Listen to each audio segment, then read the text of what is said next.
Welcome, Dr. James Beckett, Sports Card Insights, the logistics of the recent National. Learned some things. Maybe I just had to experience it. Topps, Panini, and Upper Deck sponsors, Heritage Auctions, Huggins and Scott Auctions, Mike Stadium Sports Cards, Burbank Sports Cards, ComC.com, and Beckett Media, Beckett Grading, Beckett Authentication. It was a terrific show logistically. Very well run. Hats off to John Brogy. Saw him at the beginning, saw him at the end. I thought it was very well run. I had no hiccups there. The only problem was it's so huge, I didn't get to see everybody I wanted to see. And I don't know how to find people. I just had a long list. I put a dent in it, but there's a bunch of people that I would have wanted to see. I meandered, went around and camped out. Some people found me, but it was fun. I was thinking the show was really crowded, and then I got to O'Hare Airport and I realized I'm really glad that my awesome wife had encouraged me to renew my global entry, which got me Trusted Traveler and TSA PreCheck. I could go in the shorter lines. I thought the National was crowded. O'Hare was unbelievable. And then the DFW airport, when I got back there, that was a fiasco as well. I realized as a podcast listener, I'm not that much of a YouTube guy. I know what people sound like more than what they look like. I've participated on Sports Cards Live with Jeremy Lee. In fact, I had dinner with him one of the nights, one of the podcaster night dinners. Jeremy has outstanding guests. I met several of them at the show, but either they recognized me, and some I didn't recognize them because, Jeremy, you're doing this floating head thing on your shows. That's not that helpful when you see the person walk up in the full. But they recognized me, and I met some of them, and that was great. I did recognize and see and visit with some of the people that had come to the Hobby Content Creator Dinner that I had here in late May, and I just want to announce I'm going to do it again in August.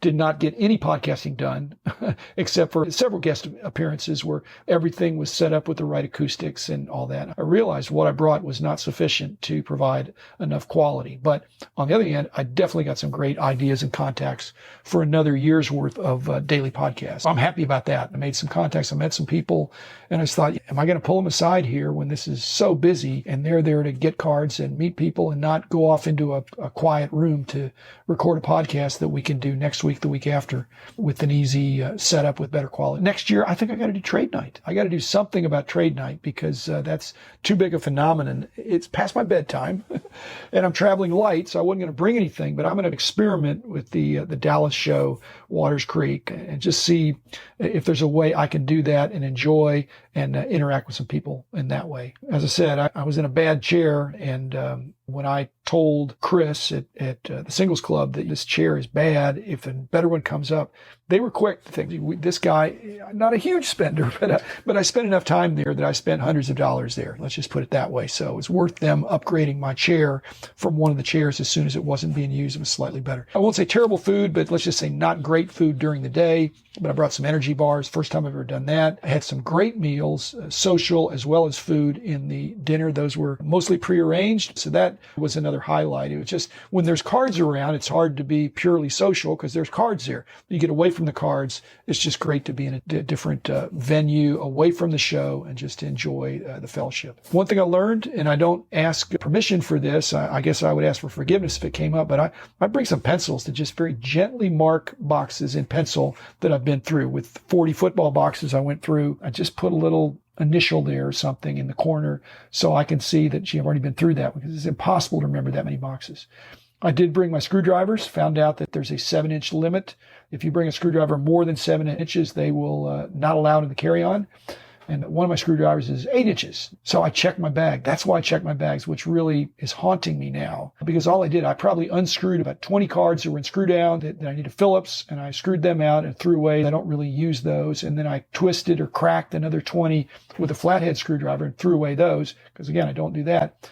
And then I'm just realizing for checking bags, because I check bags, which again led to a fiasco just because I brought those screwdrivers, among other things. I had 826 top loaders that I turned into ComC for credit. That's how many cards I bought that were in top loaders. So that's effectively a 10-cent credit, and it lightened my load. On the other hand, that meant Saturday night or Sunday morning, I had to remove all the top loaders in order to put them in. And that's why I brought my gloves and my Band-Aids to make sure I wasn't massacring my cuticles. And I am getting better at estimating that. I thought, I'm going to have to wake up an hour early because that's what it's going to take. And I was pretty on target for that. And I left Sunday open for not really buying too many cards because I was fully packed. I rode back to O'Hare on the shuttle and wound up sitting next to a widow. I won't mention her name, but discussed her next steps in selling her deceased husband's outstanding collection. and wanted to encourage her that there's a lot of good options in the hobby. And on the other hand, I had another Sunday conversation with an advanced collector who I don't believe is married, not sure he has any kids. He's a little bit older than me, in good health, but I don't think he has any estate plan. And so I'm not going to be a personal crusade, but I'm occasionally going to be bringing up, and I've got some episodes in the can for just, helping people think through that there are some steps that you can and should take that would prepare for unlikely but certain event that nobody lasts forever. Okay, the negative thing was the airport. The flights were delayed out of O'Hare, come back to Dallas because of weather. I'm smart. I didn't take the last flight. I took the next to last flight, but it was just a mess. The flight was an hour and a half late. On the other hand, I think Rich wound up having to stay Sunday night. I don't know if that was, he had a different flight. He left earlier. I got back at 3:00 in the morning at home because the flight left an hour and a half late. We get to DFW. We sit on the tarmac for an hour and a half because there's no gate open. Then we get to the gate. We got to wait another 30 minutes for the ramp to be positioned. Then we get out and we got to wait for the luggage for another hour and a half. So now it's 2:30. And again, I checked baggage because of screwdrivers, and that's the bad decision. So on the other hand, I got a good catch up with some of the veteran BGS graders that were on my flight. But I noticed in going back into the room there and visiting, there's a lot of new graders. So I'm happy that BGS is added.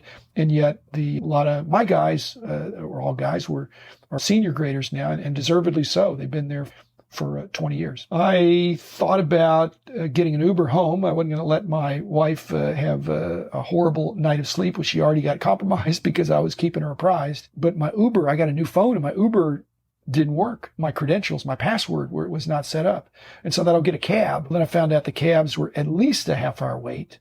And then I found out from the guys that the Uber had surge pricing, peak load pricing, that was triple the price. And so I did a little technique on Uber, reset my password, and I don't know what happened, but when I did it, I got a really good driver and a really good price, and I got home, tucked in bed at 3:00. Sports Card Insight, I am lobbying for the next NSCC that is available to be in Dallas, where I don't have to take a flight. I don't think that's going to happen, but John Brogy, well done in Chicago. It is a great venue. I did make it home.